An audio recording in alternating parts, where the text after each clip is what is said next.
C.S. Lewis famously remarked that the gates of hell are locked from the inside. In other words, the residents of the damned are there based on personal preference, not because they'd rather be in heaven, but only lack sufficient information. Similarly, Christian philosopher Dallas Willard wrote that hell isn't an oops or a slip. One doesn't miss heaven by a hair, but a constant effort to avoid and escape God. But are these Christian thinkers correct? Doesn't it seem a little bit crazy that anyone would prefer hell? Based on the statements of many influential skeptics and atheists, I think the answer might surprise you. Many hard-heartedly reject the biblical picture of God, and if such a being existed, they're emphatic about their preference for hell over spending eternity with such a God. Let's take a look at a few notable examples. First up, we have Mark Twain, who's considered to be the father of American literature. He wrote in a personal letter to his wife, "I am plenty safe enough in his hands. I'm not in danger from that kind of deity. The one I want to keep out of the reach of is the character of him which one finds in the Bible. We, that one and I, could never respect each other, never get along together." John Shelby Spong, a best-selling author and ultra-liberal theologian, says that the God of the Bible is a God I cannot respect, much less worship, a deity whose needs and prejudices are at least as large as my own. Desmond Tutu, a civil rights activist, liberation theologian, and Anglican minister, says,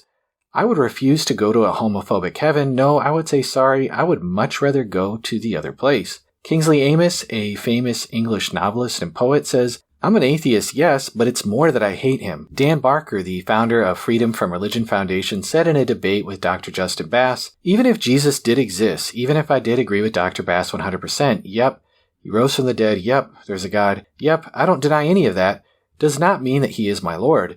If he did exist, I will happily go to hell. It would be a worse of a hell for me to bow down before a Lord, regardless of the legend and historicity issue. Even if I agreed 100%, I would still reject that being as the Lord of my life because I'm better than that. I cannot accept Jesus as Lord. You're much freer to live and enjoy your life unshackled from the demands." Donald Fagen, lead singer of the band Steely Dan, when asked about the meaning of his song titled Godwhacker, Fagen said, "It's about an elite squad of assassins whose sole assignment is to find a way into heaven and take out God. If the deity actually existed, what sane person wouldn't consider this to be a justifiable homicide?" Zora Neale Hurston, a folklorist, anthropologist, and the author of Their Eyes Were Watching God, was also a very outspoken atheist activist, and she said in her book, "All gods who receive homage are cruel, all gods dispense suffering without reason, otherwise they would not be worshipped. Through indiscriminate suffering men know fear, and fear is the most divine emotion. It is the stones for altars in the beginning of wisdom. Half gods are worshipped in wine and flowers, real gods require blood." John Stuart Mill, considered to be one of the most influential philosophers in the history of classical liberalism, wrote, "Whatever power such a being may have over me, there is one thing which he shall not do. He shall not compel me to worship him. I will call no being good who is not what I mean when I apply the epithet to my fellow creatures. If such a being can sentence me to hell for not so calling him, to hell I will go." William Ernest Henley, in his famous poem Invictus, wrote, "Beyond this place of wrath and tears looms but the horrors of the shade, and yet the menace of the years finds and shall find me unafraid. It matters not how strait the gate, how charged with punishments the scroll. I am the master of my fate. I am the captain of my soul." Henley is very clearly alluding to Matthew 7:13-14 and pretty brazenly saying that he is the captain of his soul, not God. Finally, there's Shalom Osher, who is a novelist and a writer for the TV show Happyish.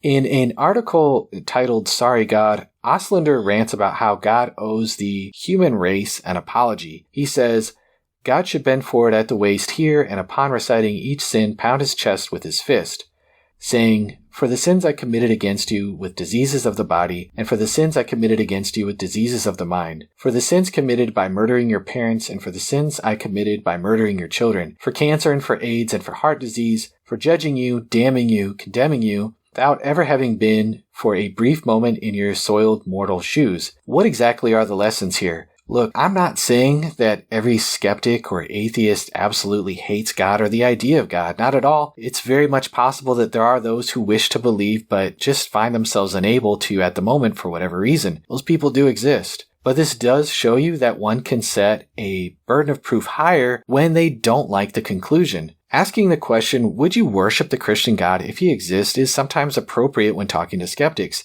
It really can help identify who exactly you're dealing with. In my own experience, I've asked this question many times and have often been met with a resounding no. It's at that point in the conversation that we can really get down to the nitty-gritty. According to the statements we've looked at, Many people struggle with the problem of evil or find the God of the Bible morally problematic. It is very possible to argue for God's existence and demonstrate the New Testament's trustworthiness, but we still have to learn to address these other problems as apologists. We have to study to learn how to address the problem of evil. We have to educate ourselves on how to respond to moral objections to the Bible. But that being said, no matter how good we might think our theodicies might be, some people will still choose to reject Christ. Some people just can't stomach a God who condemns and punishes sin so strongly, or who allows tremendous pain and suffering, no matter what his overriding good reasons may be. In the end, all hell is basically an extension of a continued rejection of God. It's very interesting to note that when Jesus told the story of the rich man and Lazarus, the rich man in hell didn't want to leave. He just wanted a little relief from the torment and thought the poor man that he ignored all his life should be the one to come and wait on him. Similarly, when speaking of the judgment that is to come, Revelation 9:21 says,